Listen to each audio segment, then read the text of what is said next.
Here now is Chief Meteorologist Tom Sorrells with Talk to Tom. Hello, everyone, and welcome to Talk to Tom. I'm Chief Meteorologist Tom Sorrells. This is my favorite time of the week when I get to sit down from the weather wall and talk to you, the viewer at home. We're going to answer your questions that you've sent in or videoed in. If you want to join the party, just send us your question at clickorlando.com/Talk to Tom. I'd love to know what you want to know here in Central Florida. Today, we're going to be talking about bloodsuckers, the sickness that mosquitoes can spread here in Central Florida, and what you can do to protect yourself and your family. But first, as I do every week, I'm answering your questions. Remember, submit those questions, clickorlando.com/Talk to Tom. Our first question comes to us from our friend Jim. Jim says, instead of having the high and low record temperatures on the weather each night, why not have the average temperature for the month compared to the same as last year to see if there really is global warming? Okay, Jim, here's the deal. We do something of that sort. When you see the high and the low, when I do the almanac page, I've got high, low, records for the date, and what is normal. So we do normals on a 30-year moving average. Okay, so at the end of each decade, we'll reevaluate how the temperatures were over the last 30 years. Because I don't want to tell you that average high this time of year is 91, when over the last 10 years, it's been 89. If that were the case, if we went through a decade of cooler air, all of a sudden that daytime high would tick back, and the average would be dropping from 91 to 90. But here's the deal. The global warming impacts on our average temperatures are kind of like this, like up, like a stock market ticker. If you follow, it's going up, then down, up, but gradually on an incline. So it's up, down, up, down, up, down, up, down, up, down, going up. Over the course of the last 50 years, we just did a story the other day. Course of the last 50 years, the overnight lows have warmed up almost 2 degrees on average in the last 50 years. It's been up, down, up, down, up, down, up, down, up, down, on a gradual incline. So just please trust me when I tell you that we are doing that. We're showing you the temperatures versus the averages, the average over the last 30 years. But to compare it to this date last year doesn't really show you global warming. What shows you the global warming is the trend over 30 years, 50 years, 100 years. And it's on the rise and has been now for more than 50 years. Since the Industrial Revolution in the 1800s is when it's been on the rise. And that will continue until we do something about carbon capture and try to help things change. I do thank you for your question, Jim. I appreciate that. Next up, our friend Andrea. Andrea says, do you think Central and South Florida will eventually end up underwater due to climate change and global warming and the melting of the ice caps? In a word, no, Andrea. I don't think Central Florida and all of South Florida will end up underwater. Not in our lifetimes anyway. What we will be dealing with is rising tides, higher sea level, and some of our coastal zones will end up inundated with water. It's on the regular that downtown Miami floods. Brickell goes underwater at high tide and heavy rains now. New Orleans has historically been below sea level. It has problems with heavy rain now. So some of our areas that are prone to flooding, like St. Augustine, has a hard time on some high tides and some wind coming from the northeast now. As we increase our sea level, yes, we will be inundated with flooding.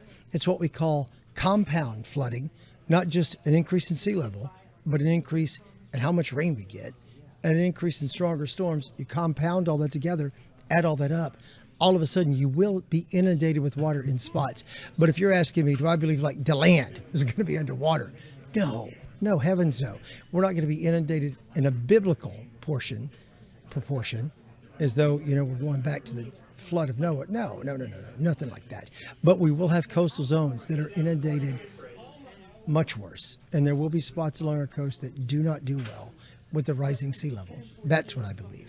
And that is actually the truth. It's being borne out now. All right, next up, a question from our man, Sam Gilkey. Sam Gilkey. I think I know Sam. His name pops up from time to time. Sam used to work with yours truly. I think if it's the same guy from Kissimmee, Sam Gilkey was a promotions director for me at TV 43 in Hopkinsville, Kentucky. Sam, I think that's you. Sam wants to know, who influenced you to be a TV weather person? Were you able to personally meet this person and observe their work? Okay, I grew up in, we met in Kentucky, but I grew up just south of there in Middle Tennessee. and watched all kinds of great weather people on TV and developed, I suppose, my name and my style are my own, but I think that I'm a combination of just my inherent weirdness, my inherent goofiness, my inherent ability to talk and hold conversation, and influenced by the people I watched growing up. And the people I watched growing up were Bob Lobertini, great guy. Mark Russell was a great guy. Pat Sajak was a weather guy in my hometown back in Nashville back in the day. And they're kind of off the cuff, easy delivery, good time on TV, smiling all the time, not being too overly serious unless there's severe weather going on. That's the kind of style that I grew to love. As far as people who helped me out along the way, the people that I think really did a number for me was a guy named Dan McDaniel. Let me get in front of the chroma key wall for the first time. He was the weekend guy at WSMV where I interned in Nashville. And had he not said, sure, I'll throw you on, let you do a recording, I wouldn't have this job today. I would not have had weather on my tape when TV 43 interviewed me and hired me. The person who is the best weather person I've ever seen, and that I tried to fashion a lot of what I do and my research and my thought and the way I stack a show and do things, is a guy named Chuck Gatica. And I did work with Chuck, and I got to work with him for 5 years at WDIV in Detroit, Michigan. And Chuck Gatica is no longer in the industry. He finally just retired out. He quit early. He quit in his 50s. He wanted to be a preacher. He's a very spiritual guy and very religious, and was doing the work of the Lord for a while. And he got off TV. But the 5 years I worked with Chuck, he's the best communicator, great information, delivered things right. He's just the best I've ever seen. And those of you who watch me now, who first saw me on TV in Detroit, will understand what I mean. When I say Chuck Gatica is the best I've ever seen, and probably the best there's ever been. And yeah, I know him well. I haven't talked to him more than a year now, but he has a place over in the Gulf Coast. I need to get over to see him. So yeah, Sam, great question. And Chuck was the man, the guy who helped me out a lot, gave me a lot of career advice, and helped me design my contract. Thank you, Chuck, wherever you are today. All right. Finally, next question comes to us from our friend, Harriet. Harriet Hobdy Wilson wants to know. She says, did I understand you to say you graduated from Western Kentucky University in Bowling Green? So did I. But yep, I first went to college at a place called Western Kentucky University in Bowling Green, Kentucky. Sure did. I majored in broadcast journalism there, double majored in speech, and started my meteorological training there. Ended up having to go back to school at the Ohio State University later because I had blown off most of thermodynamic and dynamic at Western Kentucky. But I did graduate from the powerful WKU back in the 80s. So I don't know, normally when I see a young person wearing a Western shirt, I'll go, hey, I went to Western. They'll say, when? I say, oh, probably the year you were born. But I don't know if that's true for you. I don't know if I was there before you, after you. But, we have an alumni association here in town. We don't do much, but I've had them here at the station before. Where were you, Harriet Wilson? Why did you not come to the alumni association meeting? I don't know. But yes, WKU, the powerful Hilltoppers of Bowling Green, Kentucky. Go Tops. All right. Hey, we're going to wrap it up. Thank you for your questions. You can always get in on the conversation at clickorlando.com/talk to Tom. Stick with us. We'll be right back. We're going to talk about the sickness mosquitoes are carrying with them this summer and what you need to know to protect yourself, and look inside the mosquito lab right here in Central Florida.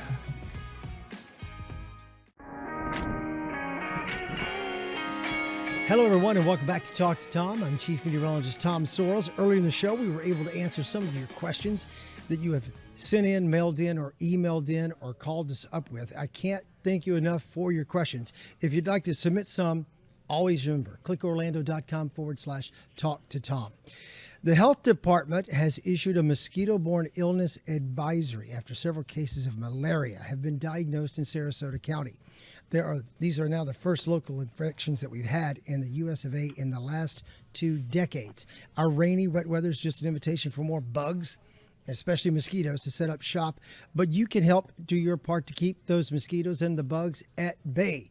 Please welcome to Talk to Tom right now, our man Steve Harrison. He is the manager of the mosquito control in Orange County and joins us now to talk more about it. Hey, Steve, how are you? Hey, Tom, I'm doing fantastic. How are you? I'm doing great, I can't thank you enough for being here.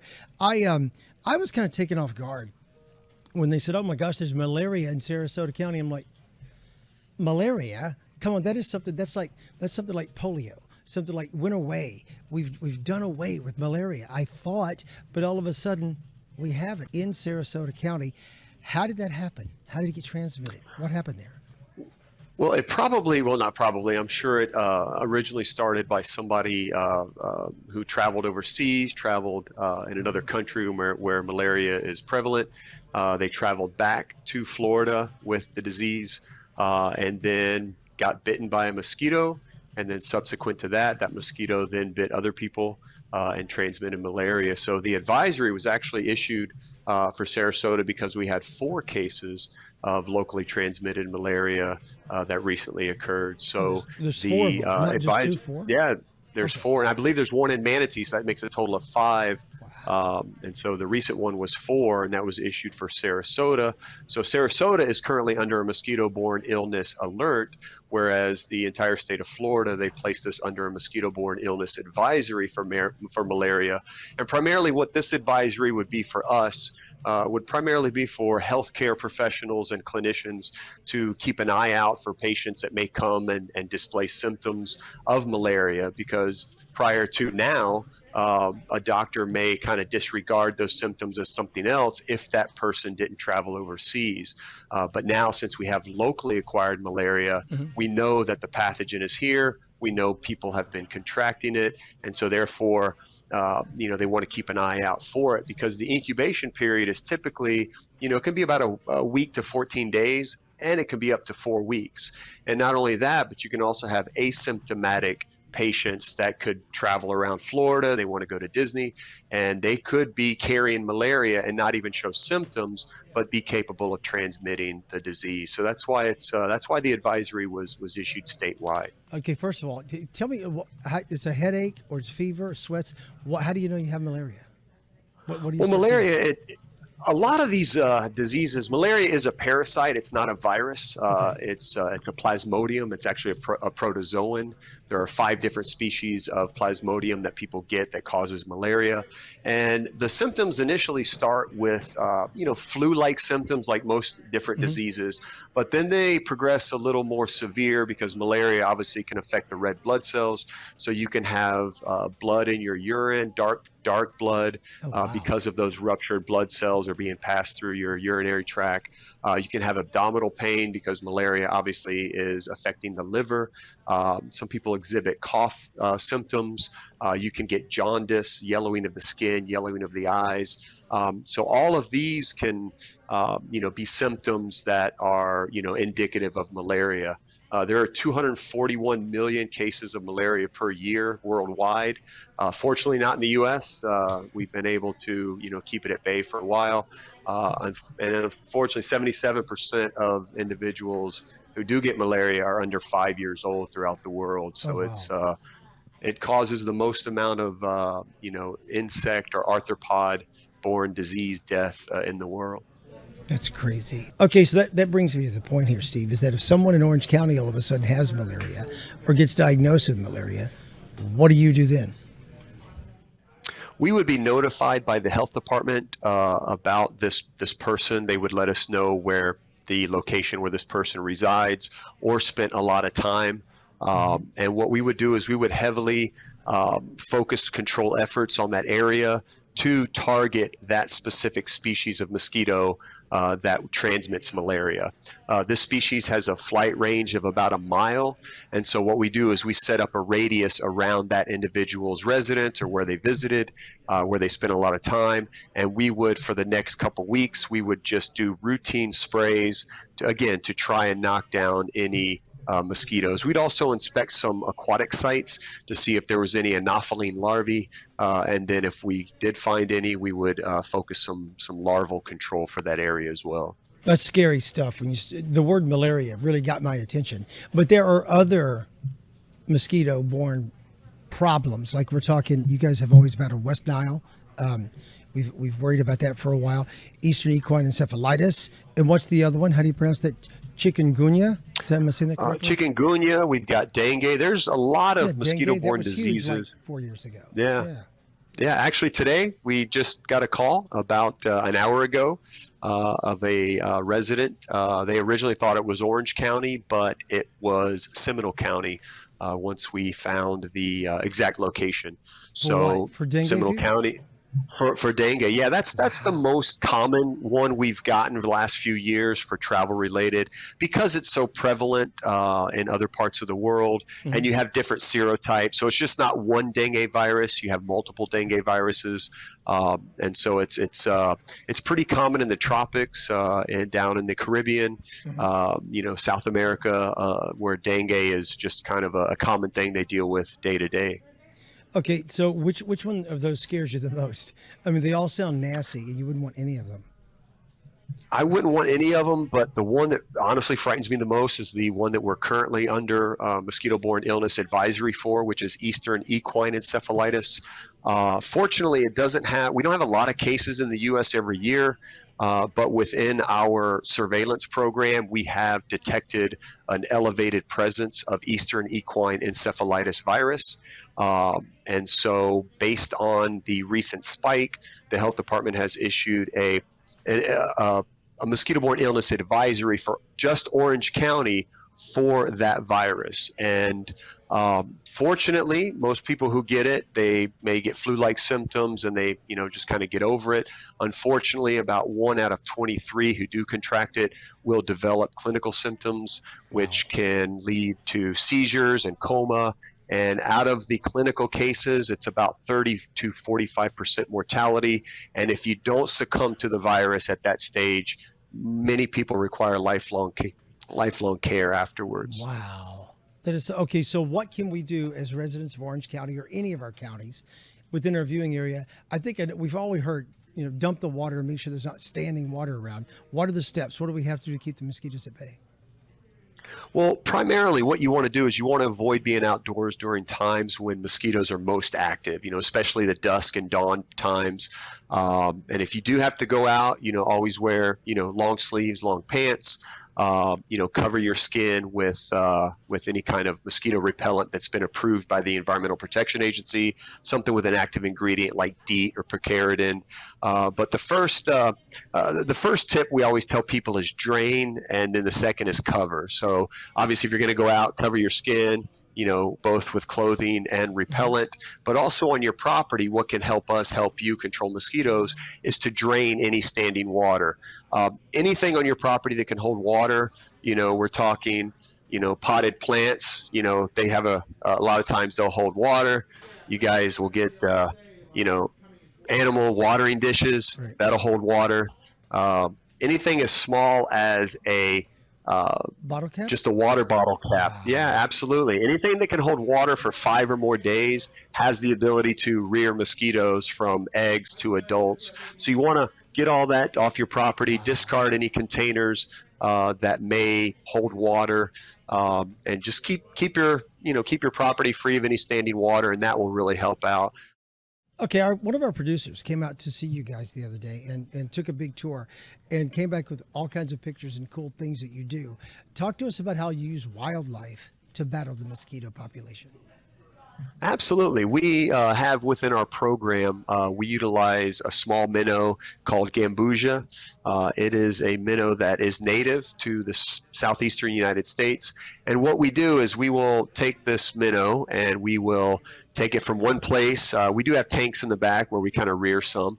But we will use this as a biological control. So if we have a little area and one of our technicians detects a spot that may, be harboring mosquitoes for long term, they will go ahead and introduce them so we don't have to go back and keep retreating that place with chemical. The fish will help us control the mosquitoes. That's crazy stuff. I love that the fish eat the larvae. We're going to wrap it up here. I appreciate you taking the time to talk to us. It's a very serious issue. I don't think folks think about it much. And then out of nowhere, we're coming at them with malaria and encephalitis, so it could really be dangerous.